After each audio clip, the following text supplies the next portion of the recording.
Can we provide insurance to local nationals? Ah, that's an interesting one. Thank you. Is it not straightforward? It's not straightforward. Oh, no. Nothing international is very straightforward. I mean, it fully depends on territory and where we're operating. So William Russell operates in Europe under passporting regimes. So we have our Belgian office. Our Belgian office has what's called a cross-border passport into the EEA countries, which means that we can provide insurance services on a cross-border basis into those countries. So theoretically, we can provide cover to local nationals in the EEA. To do that, we have to comply with what's called the general good in the country in which the local national is resident.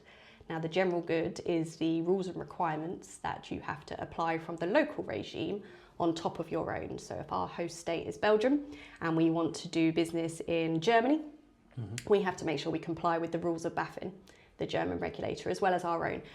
More often than not, the rules are the same. They come from EU directives, and so it's harmonised across the EEA, but there sometimes are some little quirks in regulation that say, actually, if you're going to offer services to our local nationals, then you need to comply with these rules.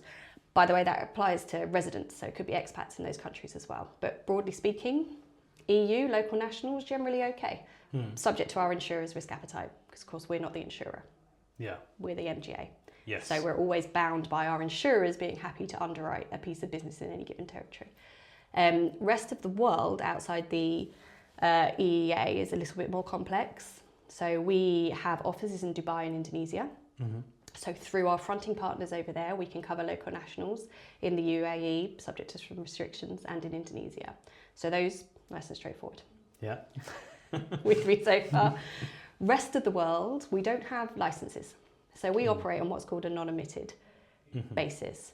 And the way we do that is we assess a country and work out whether or not there is an exemption or anything that means that we can offer cover to those residents.